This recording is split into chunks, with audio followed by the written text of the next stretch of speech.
The sound of boots on rotting porch boards made Celeste Thornfield freeze mid-step. Three men stood silhouetted against the dying Tennessee sun, their black suits a stark contrast to the ramshackle cabin she called home.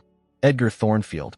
The tallest man's voice carried the kind of authority that made people disappear. Her father stumbled out, reeking of whiskey and desperation. I told you boys I'd have your money by. Today was the deadline. The man pulled out a leather portfolio.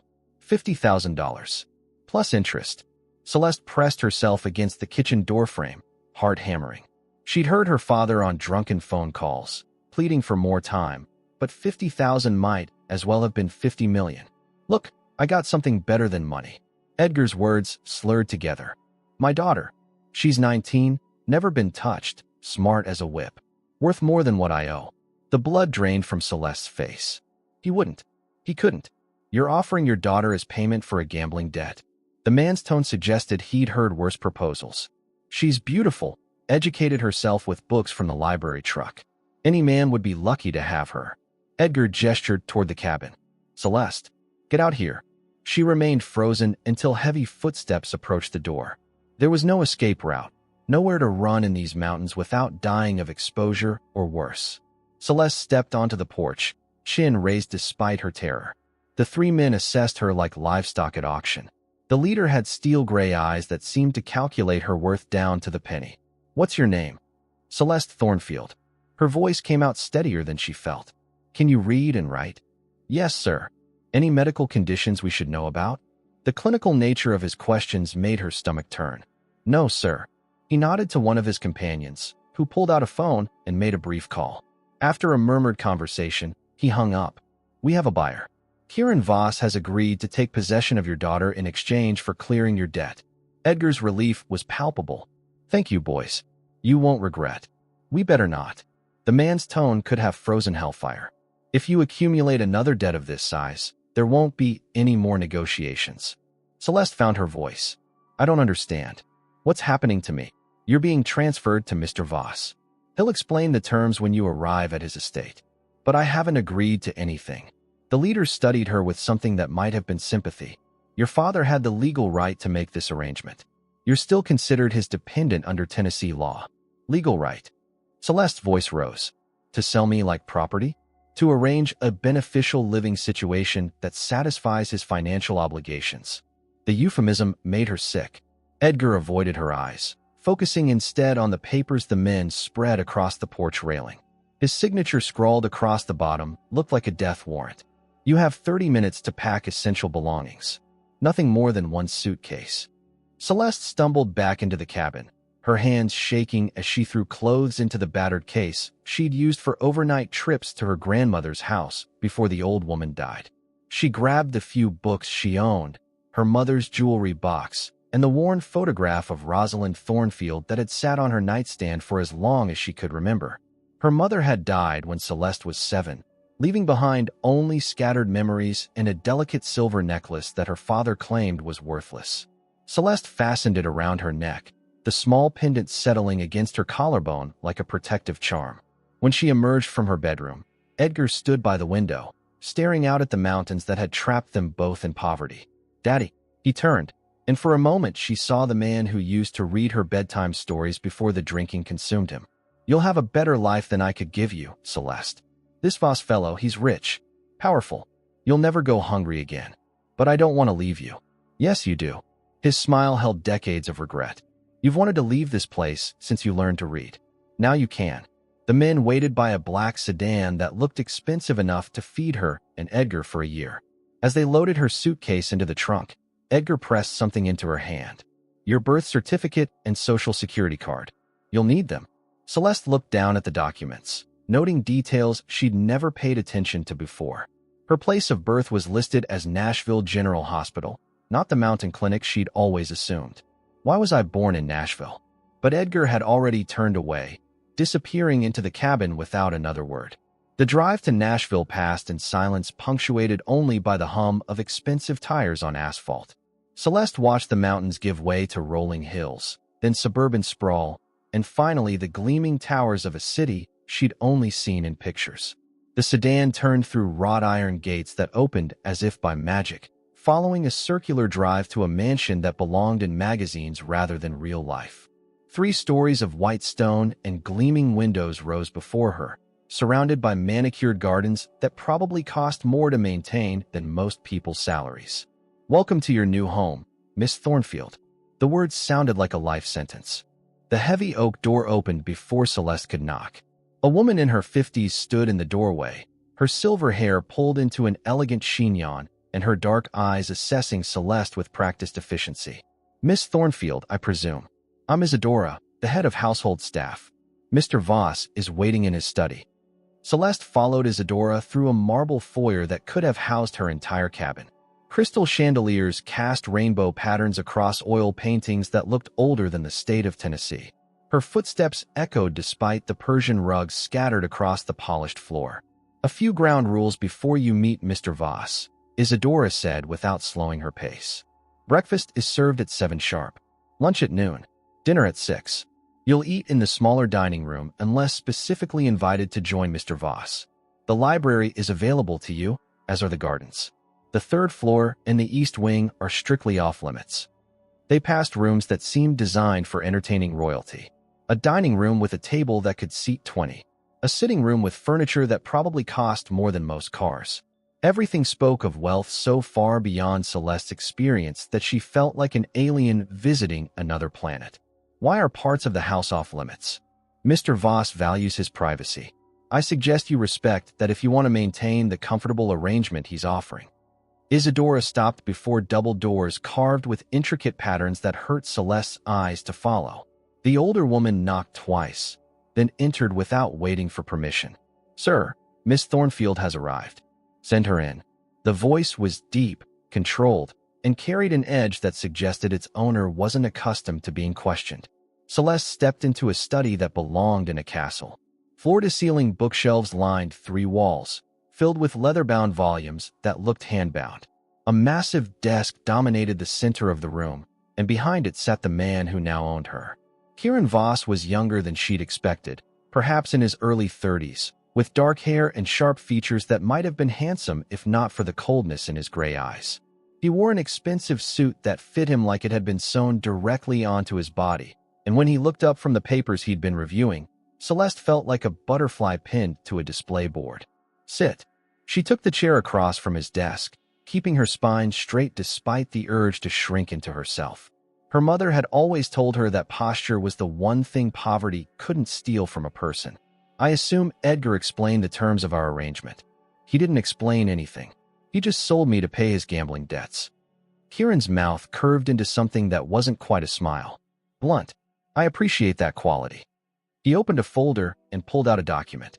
"This is a contract outlining your responsibilities and benefits while you're under my protection." "Protection? You're no longer Edgar Thornfield's problem. You're mine. That means you'll be fed, housed, clothed appropriately, and educated to function in civilized society. In exchange, you'll follow the rules of this household and make yourself available for social functions when required." Celeste scanned the contract, noting clauses about appropriate dress, acceptable behavior, and restrictions on leaving the property without permission. "This sounds like I'm being kept as a pet. If you prefer your father's cabin and the charming company of loan sharks, I can arrange your return." The threat was delivered so casually that it took a moment to register. Celeste set the papers down carefully. "What happens if I refuse to sign?" "You'll discover that Nashville can be an unforgiving city for a 19-year-old girl with no money, no connections, and no marketable skills beyond what you learned from library books.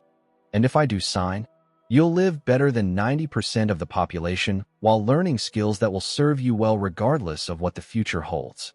Celeste read through the contract again, noting the absence of any termination date. "How long does this arrangement last?" "Until I decide it's no longer beneficial to either of us." The vagueness was clearly intentional. Kieran leaned back in his chair, studying her with the same intensity she'd seen from the debt collectors. Everything about him radiated power and control, from his perfectly pressed shirt to the way he held his pen like a weapon. "I need time to think about this. You have until tomorrow morning. Isadora will show you to your room." He returned his attention to his papers, dismissing her as efficiently as he'd summoned her. Isadora was waiting outside the study doors. "This way, Miss Thornfield." They climbed a curved staircase to the second floor, passing more artwork and furniture that belonged in museums. The hallway stretched in both directions, lined with doors that presumably led to bedrooms. How many people live here? Just Mr. Voss, myself, and the daily staff. Mrs. Chun comes 3 times a week to cook. James handles the grounds and maintenance. Maria cleans twice weekly. What about family? Doesn't he have a wife or children? Isadora's expression shuddered. Mr. Voss doesn't discuss his personal life with the staff. They stopped at a door near the end of the hallway. The bedroom beyond was larger than the main room of Celeste's cabin, with a 4-poster bed draped in blue silk and a window seat overlooking the gardens. Her battered suitcase looked pathetic sitting on the polished hardwood floor. There are clothes in the wardrobe that should fit you. Dinner is in 2 hours. I'll send Maria to help you get ready. Alone for the first time since the debt collectors had arrived, Celeste sank onto the bed and tried to process what had happened to her. 6 hours ago, she'd been feeding chickens and wondering if the library truck would bring new books this week. Now she was sitting in a mansion, being asked to sign a contract that would bind her to a man she knew nothing about. She opened the wardrobe and found dresses, skirts, and blouses in her size, all with designer labels she recognized from magazines. The fabrics felt expensive under her fingers, and the colors were chosen to complement her dark hair and fair skin. Someone had put considerable thought into these purchases. A knock on the door interrupted her examination of the clothes. A young woman entered carrying fresh towels and wearing a uniform that probably cost more than anything Celeste had ever owned. Miss Thornfield, I'm Maria. Isadora asked me to help you prepare for dinner. I can dress myself. Of course, miss. But Mr. Voss has specific expectations about presentation. Maria selected a navy dress with a modest neckline and laid it across the bed along with matching shoes. There's a full bathroom through that door. Take your time with the shower. The water pressure is quite good. The bathroom was a marvel of marble and gold fixtures. Celeste had never seen a shower with multiple heads, and the hot water seemed unlimited. She stood under the spray longer than necessary, washing away the dust and fear of the day while trying to organize her thoughts. When she emerged, Maria was waiting with a hairdryer and an array of cosmetics. Your hair is beautiful, miss. Very thick and healthy. Thank you. Have you been to many formal dinners? I've never been to any formal dinners. Maria's expression softened. It's not as complicated as it seems. Use the silverware from outside to inside. Keep your napkin in your lap. Don't speak unless Mr. Voss addresses you directly. That last rule seems excessive. Mr. Voss values quiet during meals. He uses the time to think. Celeste submitted to having her hair styled and a light application of makeup, watching in the mirror as Maria transformed her from a mountain girl into someone who might belong in this world of crystal and silk. There, you look lovely. The woman in the mirror was a stranger. The navy dress fit perfectly, emphasizing curves Celeste hadn't realized she possessed. Her hair fell in smooth waves past her shoulders, and the subtle makeup made her eyes look larger and more dramatic. How did you know my size for all these clothes? Maria's hand stilled on the hairbrush. I'm not sure, miss. They were here when I arrived this morning. Another mystery to add to the growing list. Celeste touched her mother's necklace, the familiar weight of the pendant providing comfort in this strange new world. Time for dinner, miss. As they walked toward the stairs, Celeste wondered what other surprises awaited her in Kieran Voss's mansion of secrets. Celeste signed the contract 3 days later, her signature looking small and uncertain next to Kieran's bold scrawl. The decision hadn't been difficult once she'd spent a night in a bed with clean sheets and eaten a meal that hadn't come from a can. Excellent. Beatrice Elmwood will arrive this afternoon to begin your education. What kind of education? The kind that will prevent you from embarrassing yourself at social functions. Kieran slid the contract into his desk drawer. She's a former finishing school instructor. Expensive, but thorough. Celeste bristled at the implication that she needed fixing. I can read and write. I know basic mathematics and history. Can you navigate a 7-course dinner without using the wrong fork? Do you know how to make small talk with a senator's wife? Can you dance the waltz? The answer to all 3 questions was obviously no, but Celeste refused to give him the satisfaction of admitting it. I'll learn whatever you think is necessary. Good. Beatrice will also oversee your wardrobe expansion. You'll need appropriate clothing for various social situations. Over the following weeks, Celeste discovered that Kieran's idea of appropriate education was more intensive than anything she'd experienced. Beatrice Elmwood arrived each morning at 8 sharp, a woman in her 60s with perfect posture and the patience of a saint. Shoulders back, Miss Thornfield. Imagine a string pulling you toward the ceiling. They spent hours on deportment, practicing walking with books balanced on Celeste's head until moving gracefully became second nature. Beatrice taught her the intricacies of formal place settings, the proper way to enter and exit a room, and the art of polite conversation that revealed nothing while appearing to say everything. Never discuss politics, religion, or personal finances at dinner parties. Weather, art, and travel are safe topics. Always ask questions about the other person's interests. What if they're boring? Then you smile and ask follow-up questions until you find something genuinely interesting about them. Everyone has a story worth hearing if you know how to listen. The lessons extended beyond etiquette. Beatrice insisted that Celeste learn French, explaining that many of Kieran's business associates conducted conversations in multiple languages. They studied art history, classical literature, and current events from newspapers and magazines. Mr. Voss moves in circles where knowledge is currency. The more you understand about the world, the more valuable you become as a companion. Is that what I am? A companion? Beatrice's expression remained neutral. You are whatever Mr. Voss requires you to be. Between lessons, Celeste explored the mansion's public areas.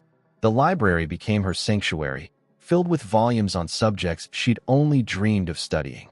Philosophy, astronomy, psychology, poetry, and languages she couldn't read but found beautiful nonetheless. She discovered that Kieran had Catholic tastes in literature, with everything from technical manuals on business strategy to collections of Japanese haikus. One afternoon, she was curled in a window seat reading Wuthering Heights when Kieran entered the library. He moved silently across the Persian rugs, selecting a book from a high shelf before noticing her presence. How are you finding Beatrice's instruction? Educational. Celeste marked her place with a finger. She's very thorough. She should be, considering what I'm paying her. Kieran glanced at her book. Bronte. Appropriate choice. You've read it. Most educated people have. What do you think of Heathcliff? Celeste considered the question. He's passionate but destructive. Love shouldn't require that much suffering.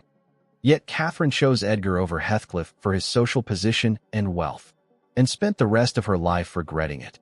Kieran's smile was the first genuine expression she'd seen from him. An interesting perspective.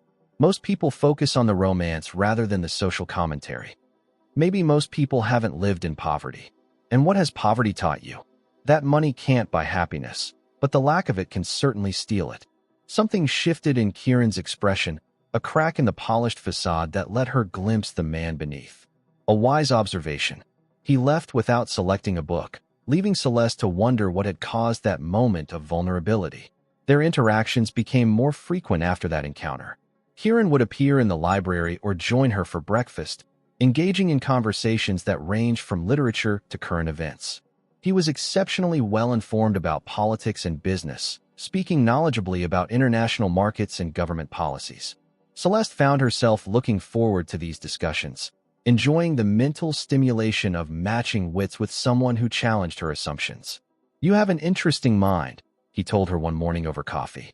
Beatrice says you're exceeding her expectations. I like learning. I always have. What did you want to be before your circumstances changed? The question caught her off guard. No one had ever asked about her dreams before. A teacher, maybe, or a librarian. Someone who could help other people learn. Noble ambitions. Impractical ones, according to my father. Edgar was a fool about many things. The casual dismissal of her father's judgment surprised her. You barely knew him. I knew enough. A man who gambles away his daughter's future isn't worthy of respect. Celeste couldn't argue with that assessment, though hearing it stated so bluntly stung. Why did you agree to take me? You could have refused his offer. Kieran was quiet for so long that she thought he wouldn't answer. When he finally spoke, his voice was carefully controlled. I had my reasons. The non-answer was clearly intentional, but Celeste had learned to recognize when Kieran was closing a door on further discussion. Instead, she changed the subject to the book she was reading, and the conversation moved to safer ground. As weeks passed, small gestures of consideration appeared in her daily routine. Books that aligned with her interests materialized on her nightstand. The kitchen began stocking the Earl Grey tea she preferred. When she mentioned an interest in learning piano, a tutor appeared the following week. In return, Celeste found herself paying attention to Kieran's preferences. She learned that he took his coffee black and preferred silence during breakfast. She noticed that he favored his left hand when writing and had a small scar on his ring finger where a wedding band might once have been. She observed that he worked late into the evening and often looked tired in the mornings.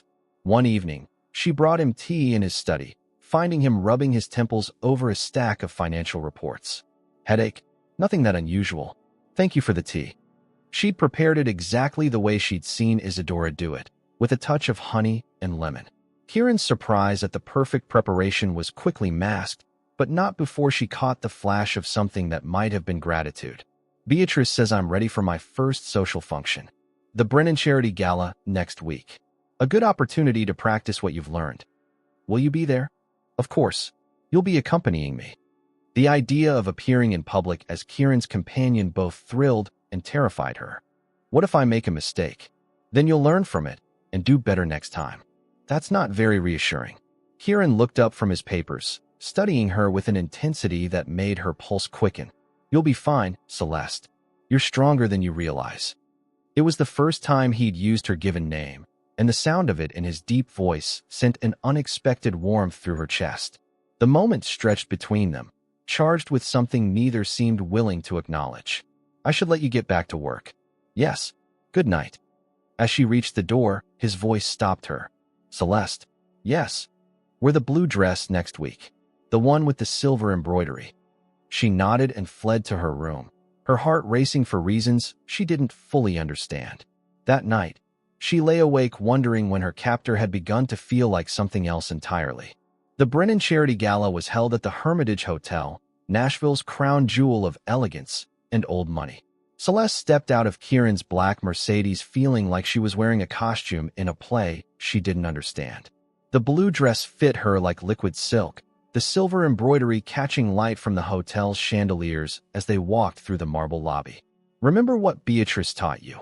Kieran murmured as they approached the ballroom. Smile, listen more than you speak, and follow my lead.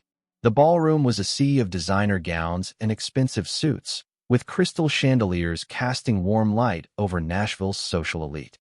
Celeste recognized faces from newspaper society pages, politicians she'd seen on television, and business leaders whose names appeared on buildings throughout the city.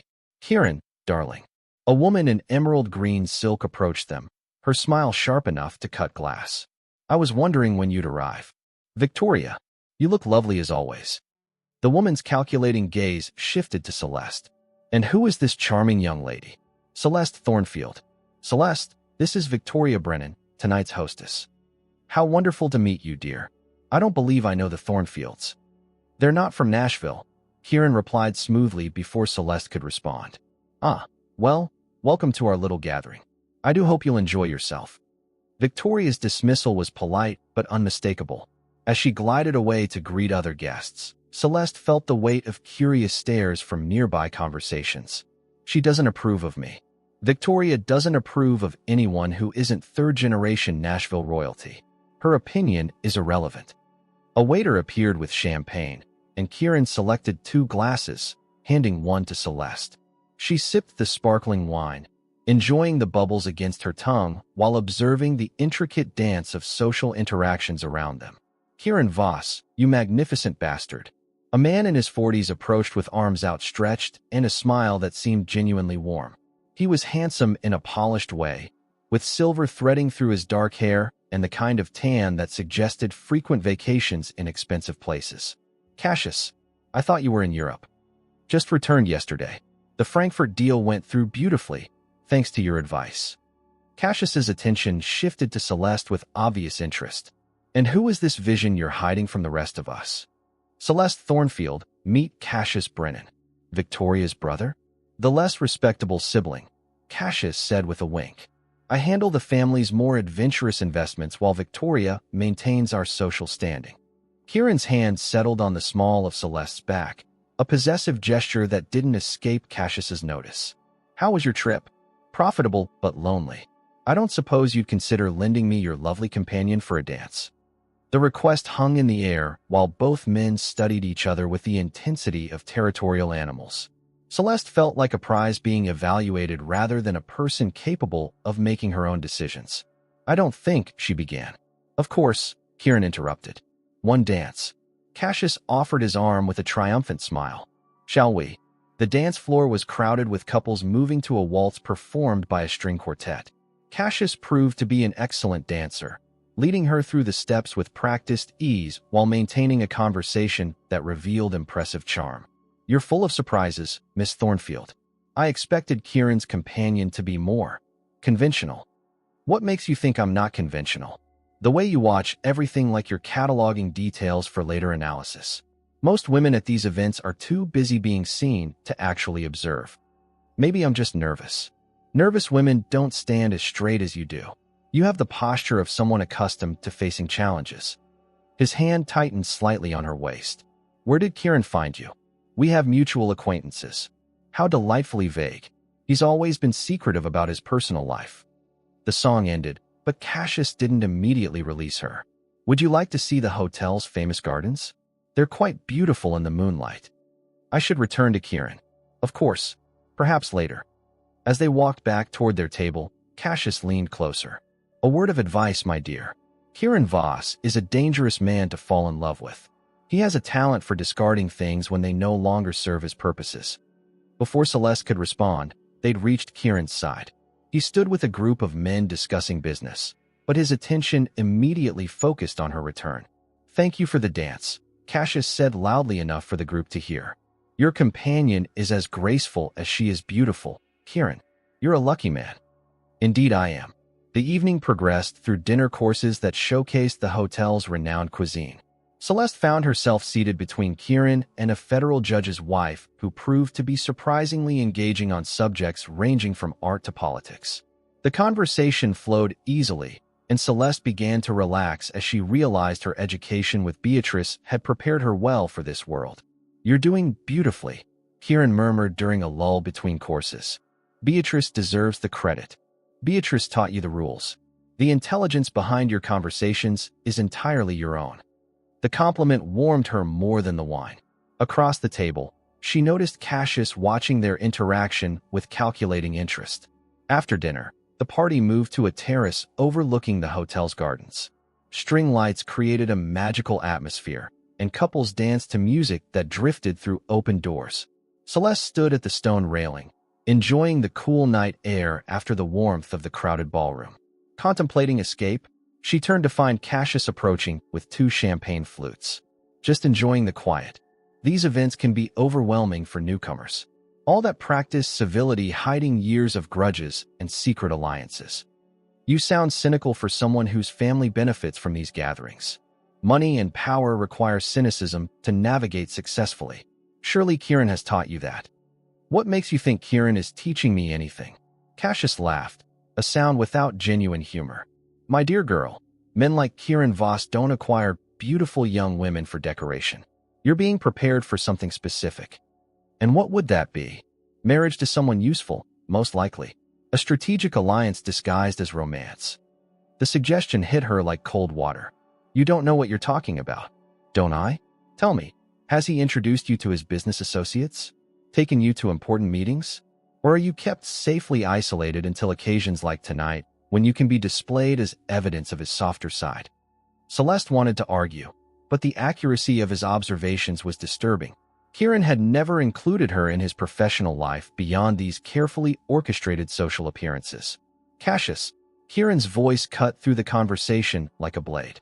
"I believe you're monopolizing my companion's attention, merely enjoying stimulating conversation with a fascinating woman. You have excellent taste, my friend." "Yes, I do." Kieran's tone held a warning that made Cassius step back with raised hands. "No offense intended. I'll leave you to enjoy the evening." As Cassius departed, Kieran moved to stand beside Celeste at the railing. "What did he say to upset you?" "Nothing important." Cassius specializes in planting seeds of doubt. It's one of his more unpleasant qualities. "Is he right about men like you acquiring women for strategic purposes?" Kieran was quiet for so long that she thought he might not answer. When he finally spoke, His voice was carefully neutral. Would it matter if he were? Yes, it would matter. Why? The simple question demanded honesty she wasn't sure she was ready to give. Because I thought we were becoming friends. Friends. He repeated the word as if testing its meaning. Is that what you want from me, Celeste? Friendship? Something in his tone made her pulse quicken. She turned to face him fully, noting how the shadows emphasized the sharp angles of his face. I don't know what I want. Neither do I. The admission seemed to surprise him as much as it did her. They stood close enough that she could smell his cologne, something expensive and subtle that reminded her of cedar and rain. The party continued around them, but the rest of the world felt very far away. We should go back inside, she said without moving. Yes, we should. Instead, Kieran reached up to touch her face, his fingers tracing the line of her cheek with infinite gentleness. You're nothing like what I expected. What did you expect? Someone easier to ignore. Before she could ask what he meant, his lips were on hers. The kiss was soft at first, questioning, but when she didn't pull away it deepened into something that made her forget where they were. Her hands found the lapels of his jacket, anchoring herself against the dizzying sensation of being wanted by someone she was beginning to realize she wanted in return. When they finally broke apart, both were breathing hard. Kieran's gray eyes searched her face as if looking for answers to questions he hadn't asked. This complicates things, he said finally. Does it? You don't understand what you're getting involved in, Celeste. Who I really am. Then tell me. For a moment, she thought he might. Then his expression shuddered, becoming the controlled mask she recognized from their first meeting. It's late. We should leave. The drive home passed in charged silence, both lost in their own thoughts. When they reached the mansion, Kieran walked her to her bedroom door like a gentleman ending a proper date. Good night, Celeste. Good night. She watched him disappear down the hallway before closing her door and leaning against it. Her lips still tingled from his kiss, and her mind raced with questions about what had changed between them and what it might mean for her future in his carefully controlled world.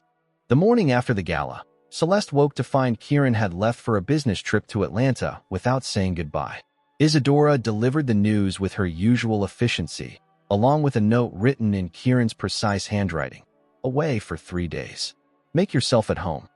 The casual dismissal stung more than Celeste cared to admit. After their kiss, she'd expected acknowledgement of what had passed between them, not this retreat into formal distance.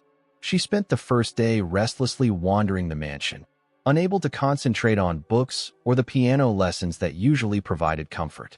By the second day, curiosity overcame her respect for boundaries. Kieran's study was off limits, but he hadn't specifically forbidden her from the main library where business documents sometimes appeared on side tables. She wasn't snooping, she told herself, merely reading what had been left in public view. The quarterly reports were incomprehensible, filled with financial terminology that might as well have been written in a foreign language. But underneath a stack of invoices, she found something that made her blood freeze, a manila folder labeled Thornfield C, with her photograph paperclipped to the front. With trembling hands, she opened the file and discovered documentation of her entire life.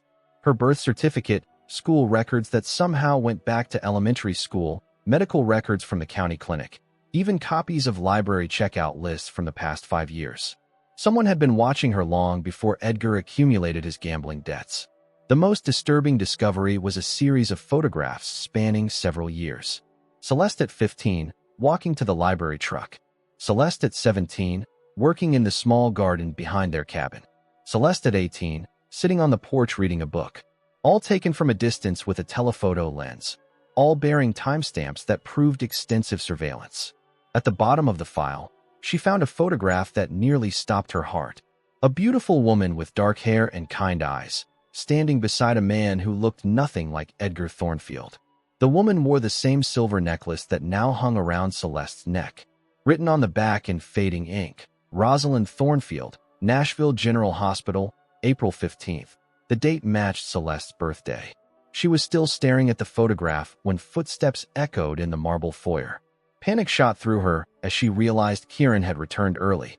She quickly closed the file and shoved it back under the invoices, but not before slipping the photograph into her pocket. Celeste? Kieran's voice carried from the study doorway. I was just reading. She held up a random book from the nearest shelf, hoping her voice sounded steadier than she felt. He studied her for a long moment, those gray eyes seeming to catalog every detail of her appearance. How was your time alone? Educational. I'm sure it was. His tone suggested he knew exactly what she'd discovered. Join me for dinner. I have something to discuss with you. The meal passed in tense silence, with Celeste picking at her food while Kieran watched her with predatory patience. Finally, he set down his wine glass and leaned back in his chair. You found the file. It wasn't a question. Celeste abandoned any pretense of innocence. How long have you been watching me? Since you were 14. The casual admission hit her like a physical blow. Why? Because I made a promise to your mother. Celeste pulled the photograph from her pocket and placed it on the table between them. You knew her. I loved her. The simple statement hung in the air like a confession. Kieran reached for the photograph, his fingers tracing Rosalind's face with infinite gentleness. We met when she was 18, working as a waitress in downtown Nashville while studying at Vanderbilt. I was 24, arrogant, and convinced I could have anything I wanted. What I wanted was her. But she married Edgar. She married Edgar because I was too proud to tell her I loved her before it was too late. By the time I realized what I'd lost, she was already pregnant and living in those mountains. Celeste felt pieces of a puzzle clicking into place. You think I'm your daughter? Kieran's laugh held no humor. I hoped you were. The timing was right, and when I saw you for the first time, the resemblance to Rosalind was unmistakable. But there were complications. What kind of complications? Edgar wasn't your father either. The words hit her like a physical blow. What are you talking about? Rosalind had an affair before she married Edgar. She was already pregnant when they met, but he was so infatuated with her that he agreed to raise another man's child as his own. She told me this years later when she contacted me after you were born. She contacted you? She was dying, Celeste. The cancer that would eventually kill her had been diagnosed, and she was terrified of what would happen to you if Edgar started drinking again. She begged me to watch over you, to make sure you were safe. Celeste's mind raced to process this information. So the surveillance, the photographs. I hired investigators to monitor your welfare from a distance. When Edgar's drinking worsened after Rosalind's death, I increased the surveillance. I was prepared to intervene if necessary. But you didn't. You seemed to be managing well enough on your own. You were healthy, educated yourself through library books, and showed remarkable resilience.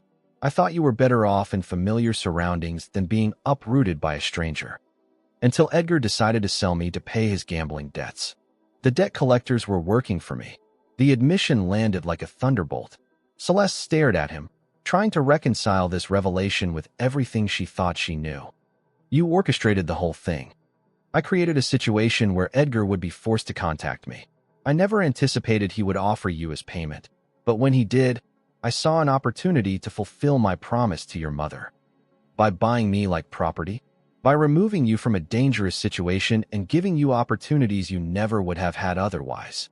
Anger flared in Celeste's chest, hot and righteous. You manipulated everything. My father's debt, the collectors, bringing me here. You've been controlling my life for years without my knowledge or consent. Yes, the simple acknowledgement of his manipulation was somehow worse than denials would have been. Celeste stood abruptly, her chair scraping against the marble floor. I need to know who my real father is.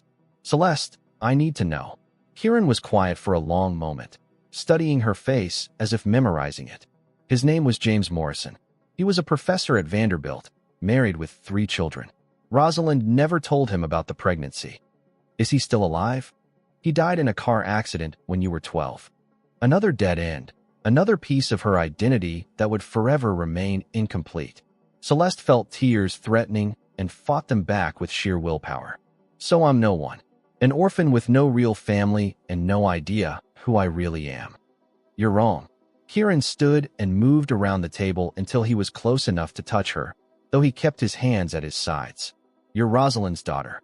You have her intelligence, her strength, her capacity for kindness despite everything life has thrown at you. That's who you are. And what am I to you? A promise you made to a dead woman? A poor substitute for the love you lost? You're nothing like your mother. The words stung until she saw his expression. There was heat in his gray eyes now, an intensity that made her pulse quicken despite her anger. Rosalind was gentle, accommodating, willing to sacrifice her own happiness for others. Your fire and defiance and stubborn independence. You challenge me in ways she never did. You make me want things I thought I'd buried with my wife and son. Your wife and son? Kieran's face shuddered immediately, and Celeste realized she'd stumbled onto another painful secret. That's a conversation for another time. No, it's not. I'm tired of secrets and half-truths. If you want any kind of relationship with me, you need to stop treating me like a child who can't handle reality. They stood facing each other across the elegant dining room, the air charged with tension and unspoken desire. Finally, Kieran spoke. I was married for 3 years to a woman named Elizabeth. We had a son, Michael. They died in a car accident 5 years ago, killed by a drunk driver who walked away without a scratch. I'm sorry. I thought I was done feeling anything for anyone. Then you walked into my study with your chin raised and your eyes blazing with defiance, and suddenly I couldn't stop wanting you. Kieran, I know this situation is complicated. I know I've manipulated circumstances to bring you here. But what I feel for you has nothing to do with promises to your mother or guilt over the past. It's about you, Celeste. The woman you've become despite everything that's been done to you. She wanted to stay angry, to maintain the righteous fury that felt safer than the desire building between them. But the raw honesty in his voice undermined her defenses. I don't know if I can trust you.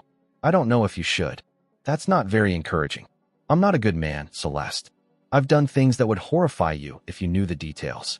But I swear to you that everything I've done regarding you has been motivated by a desire to protect you and honor your mother's memory. And now I want you in ways that have nothing to do with honor or promises. The admission hung between them, honest and dangerous. Celeste felt herself standing at a crossroads, with the safe path leading back to anger and distance, while the other led towards something that might destroy them both. I need time to think about all of this. Of course. As she turned to leave, his voice stopped her at the doorway. Celeste, the kiss last night, that had nothing to do with your mother or guilt or any other complication. That was just about us. She nodded without turning around and fled to her room, her heart pounding with fear and anticipation in equal measure. 3 days of careful avoidance followed Kieran's revelations. Celeste took her meals in her room, spent hours in the garden where she was less likely to encounter him, and threw herself into piano practice with desperate intensity. But the mansion wasn't large enough to hide from someone determined to find her. She was reading in the library when he appeared in the doorway, looking haggard in a way that suggested he'd slept as poorly as she had. We need to settle this question once and for all. Which question would that be? Whether I'm your father. The possibility had haunted her thoughts since their conversation. Despite his claims about her mother's affair with Professor Morrison, doubt lingered. The timing of her birth, Kieran's obvious care for her welfare, the way Isadora sometimes looked at them both with knowing sadness. I thought you said James Morrison was my father. That's what your mother told me. But Rosalind was protecting everyone involved, including Morrison's family. She might have lied to spare me the knowledge that I had a daughter I could never claim. Celeste closed her book, marking the page with deliberate care while her mind raced. You want a paternity test? I've already arranged for a private laboratory to come here this afternoon. Completely confidential, results in 48 hours. And if you are my father? Kieran's expression became unreadable. Then everything changes. The technician arrived at 2 o'clock, a professional woman who drew blood samples with efficient competence while maintaining the kind of discretion that expensive money could buy. Celeste watched her own blood fill the vial, dark red and ordinary, carrying answers that would reshape her understanding of everything. Results will be available Thursday afternoon. The technician informed them before departing. Thursday was 2 days away. 48 hours to wonder whether the man she was falling in love with might be her father. What do we do now? Celeste asked as they stood in the foyer, the silence between them heavy with unspoken fears. We wait. But waiting proved impossible when every glance carried new weight, every casual interaction suddenly fraught with implications. Dinner that evening was torture, with both of them picking at their food while avoiding eye contact. The grandfather clock in the hallway marked each passing hour with relentless precision. Tell me about your wife, Celeste said finally, desperate to break the suffocating tension. Kieran's fork paused halfway to his mouth. Why? Because if we're going to be family, I should know about the people who were important to you. The word family hung between them like a curse. Kieran set down his silverware and reached for his wine glass, taking a long sip before answering. Elizabeth was everything I thought I wanted in a wife. Beautiful, well-educated, from an appropriate family. She hosted perfect dinner parties and never questioned my business decisions. You sound like you're describing a business acquisition rather than a marriage. Perhaps I am. I was young and focused on building my empire. Elizabeth fit into my plans seamlessly. But you loved her. I cared for her. I'm not sure I understood love until... He stopped abruptly. Until what? Until I met your mother. The admission was quietly devastating. Celeste imagined Kieran trapped in a loveless marriage while pining for a woman who had chosen poverty with Edgar over wealth with him. What about your son? Pain flickered across Kieran's features. Michael was perfect. Curious, intelligent, fearless. He would have been 8 this year. I'm sorry for your loss. The drunk driver who killed them served 6 months in county jail. 6 months for destroying 2 lives. What happened to him? Kieran's smile was sharp enough to cut glass. He discovered that poor decision-making has long-term consequences. The implicit threat in his tone sent a chill down Celeste's spine. She was beginning to understand that Kieran Voss was capable of terrible things when motivated by grief or love. Wednesday crawled by with excruciating slowness. Celeste tried to read but couldn't concentrate. She attempted to practice piano, but her fingers stumbled over familiar pieces. Even the garden provided no peace, its carefully manicured beauty feeling artificial and confining. That evening, she found Kieran in his study, staring out the window at nothing. He'd loosened his tie and rolled up his sleeves, looking more human than she'd ever seen him. Having second thoughts about the test? He turned to face her, and she was struck by the exhaustion in his gray eyes. Every few minutes. Why did you really want to know? Because if you're my daughter, then what I feel for you is wrong. And if you're not? He trailed off, but the implication was clear. And if I am your daughter? Then I'll make sure you have everything you need to build a life away from here. College, career training, financial support. Whatever you want. And if I'm not? Kieran's gaze intensified. Then I'll spend the rest of my life trying to convince you to stay. The honesty in his voice took her breath away. Kieran, don't say anything yet. Wait until we know for certain. Thursday afternoon arrived with unseasonable heat that made the mansion feel airless and oppressive. Celeste paced her room like a caged animal, while Kieran shut himself in his study with explicit instructions not to be disturbed. The call came at exactly 3 o'clock.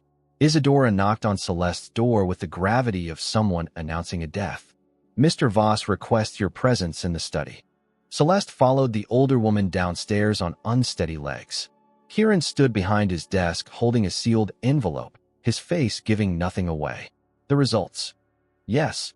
And Kieran tore open the envelope with deliberate care, scanning the contents before looking up at her. I am not your biological father. Relief flooded through her so powerfully that her knees nearly buckled. Not his daughter. Not forbidden. Not wrong. James Morrison was telling the truth then. It appears so. They stood facing each other across the study, the weight of 2 days' worry lifting to reveal something far more dangerous underneath. Without the barrier of potential blood relationship, the attraction between them felt overwhelming. So everything changes, Celeste said, echoing his words from 2 days earlier. Everything. Before she could lose her nerve, she walked around the desk and kissed him. This time there was no hesitation, no gentle questioning. This was hunger and relief and the desperate need to claim something real in a world built on secrets and manipulation. When they finally broke apart, both were breathing hard. Kieran rested his forehead against hers, his hands tangled in her hair. We shouldn't rush this. Why not? Because you deserve better than a damaged man with blood on his hands. What if I don't want better? What if I just want you? Before he could answer, the sound of a car door slamming outside interrupted them. Kieran moved to the window, his expression darkening as he recognized the vehicle. Expecting someone? Celeste asked. No, but it appears my past has arrived to complicate our future. A woman's voice echoed from the foyer, imperious and familiar. Kieran Voss, you magnificent bastard. Where are you hiding? Kieran's jaw tightened. Vivian Sterling. My former fiancée. Former. The engagement ended 5 years ago when she decided my grief over Elizabeth and Michael was inconvenient to her social ambitions. What does she want? Nothing good. Footsteps approached the study, and Kieran moved protectively in front of Celeste just as the door burst open to reveal a stunning blonde woman in designer clothes and predatory confidence. "Hello, darling. We need to talk." Vivian Sterling was everything Celeste wasn't. Tall, elegant, with platinum blonde hair styled to perfection and clothes that cost more than most people's cars. She swept into Kieran's study like she owned it, her calculating blue eyes immediately assessing Celeste as a threat. "And who is this charming child?" "Celeste Thornfield." "Celeste, this is Vivian Sterling." "How lovely to meet you, dear." Vivian's smile was sharp enough to draw blood. "Though I do hope you weren't expecting to stay for this conversation. Kieran and I have rather pressing matters to discuss." Celeste looked to Kieran, who gave an almost imperceptible nod. "I'll be upstairs if you need me." "How thoughtful," Vivian purred as Celeste left the room. But Celeste had no intention of retreating completely. She positioned herself in the hallway just outside the study door, close enough to hear every word while remaining out of sight. "Still collecting strays, I see." Vivian's voice carried clearly through the heavy wooden door. "Though this one is prettier than usual." "How old is she, Kieran?" "Barely legal."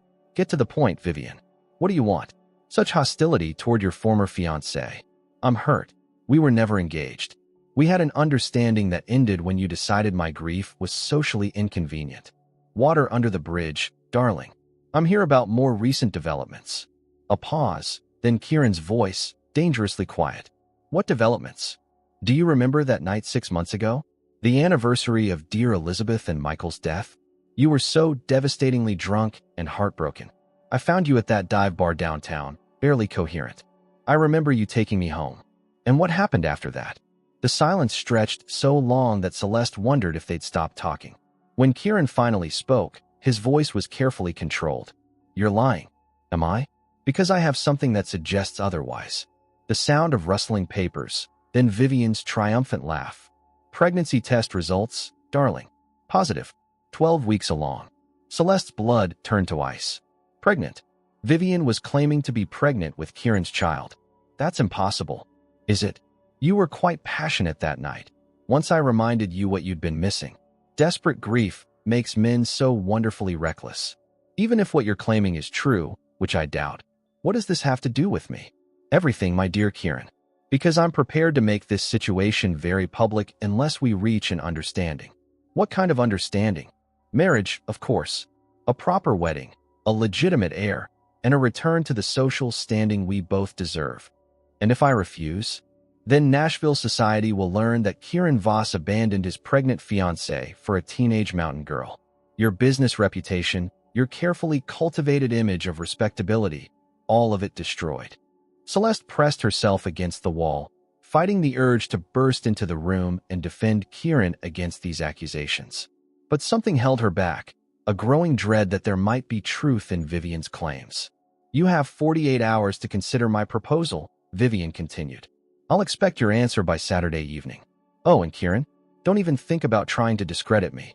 I have witnesses to our encounter, photographs of us leaving the bar together, and medical records that will stand up to any scrutiny." "Get out." "With pleasure. Give my regards to your little pet upstairs." Footsteps approached the door, and Celeste fled toward the staircase, making it to the landing just as Vivian emerged from the study. The blonde woman looked up and smiled with malicious satisfaction. "Goodbye, dear. I don't think we'll be seeing much of each other in the future." The front door slammed with finality. Celeste waited several minutes before returning to the study, where she found Kieran slumped in his chair, looking like he'd aged a decade in the span of 20 minutes. "How much did you hear?"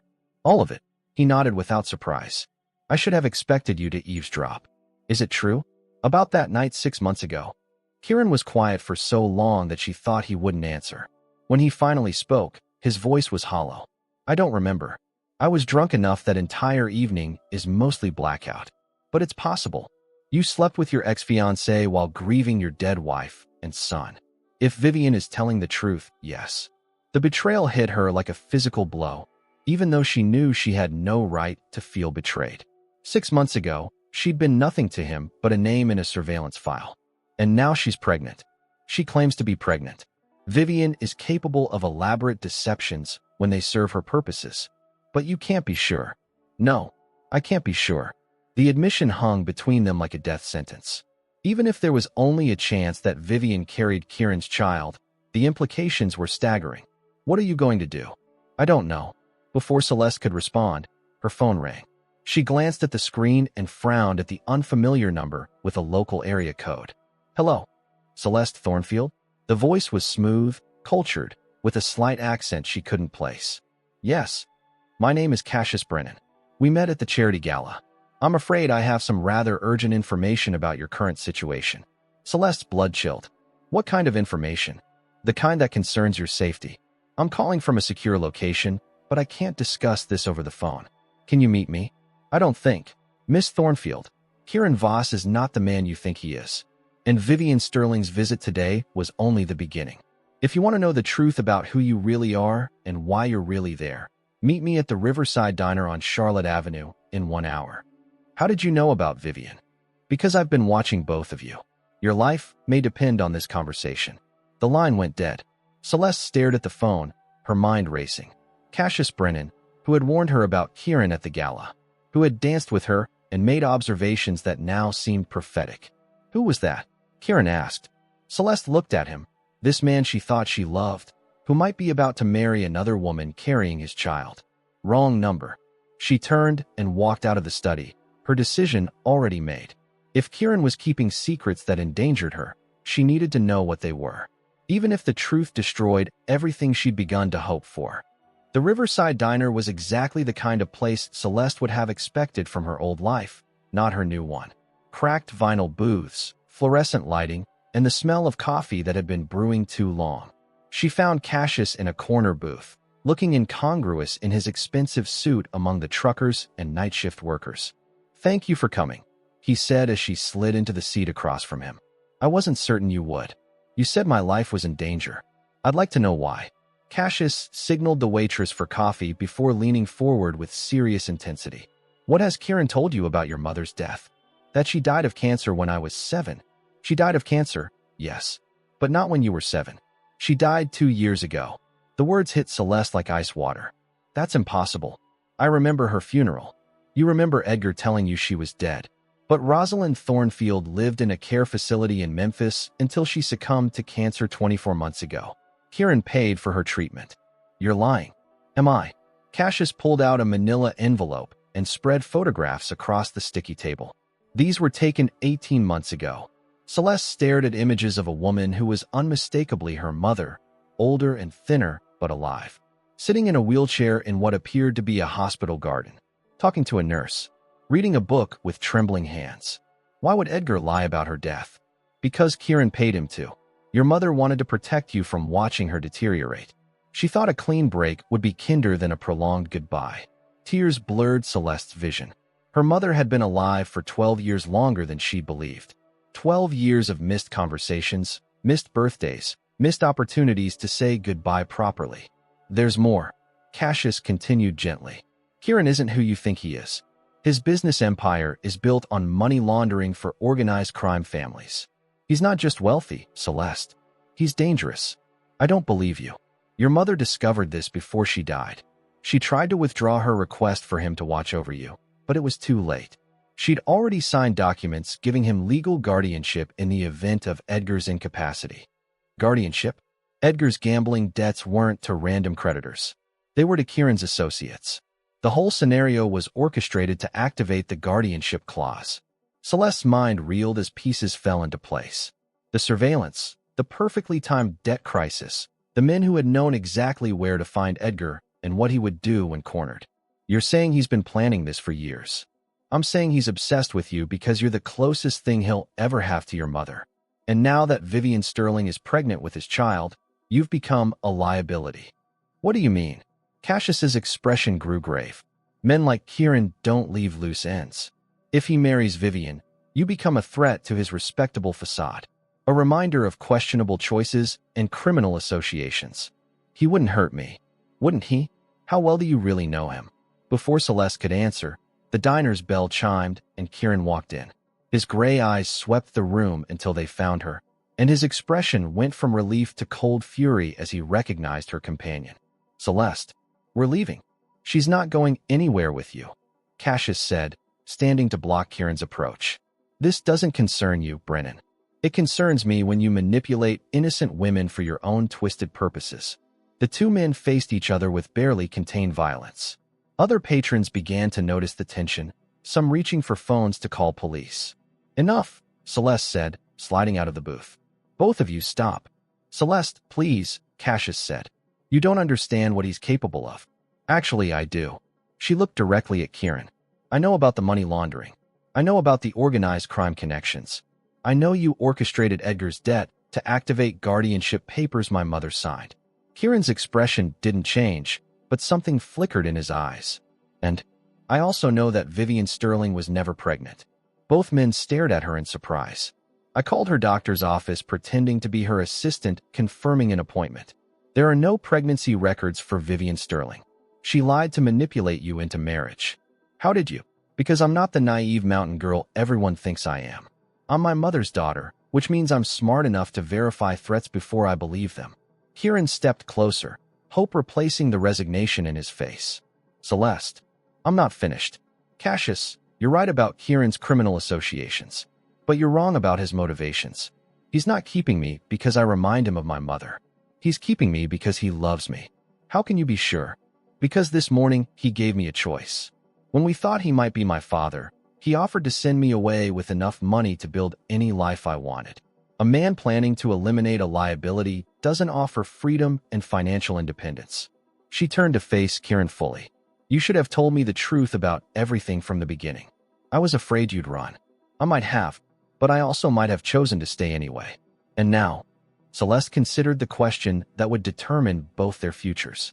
A man with blood on his hands who had manipulated her life from the shadows. A man who had also saved her from poverty and neglect, who had given her education and opportunities, who looked at her like she was the answer to prayers he'd been afraid to speak. Now I'm choosing to stay, not because you rescued me or because I owe you gratitude, but because I love you despite your flaws and crimes and terrible choices. Relief flooded Kieran's features. Are you certain? Completely certain. Cassius shook his head in disgust. You're making a mistake. Maybe, but it's my mistake to make. 3 months later, they married in the mansion's garden with Isadora and Beatrice as witnesses. Celeste wore her mother's necklace and a dress the color of Tennessee wildflowers. Kieran promised to leave the criminal world behind, using his legitimate businesses to build a different kind of empire. Their honeymoon took them to Paris, Rome, and London, where Kieran showed her the places she'd only read about in books. They returned to Nashville as partners in every sense, ready to face whatever challenges their unconventional love might bring. Some stories don't have perfect endings, but sometimes imperfect people find perfect love, and that has to be enough.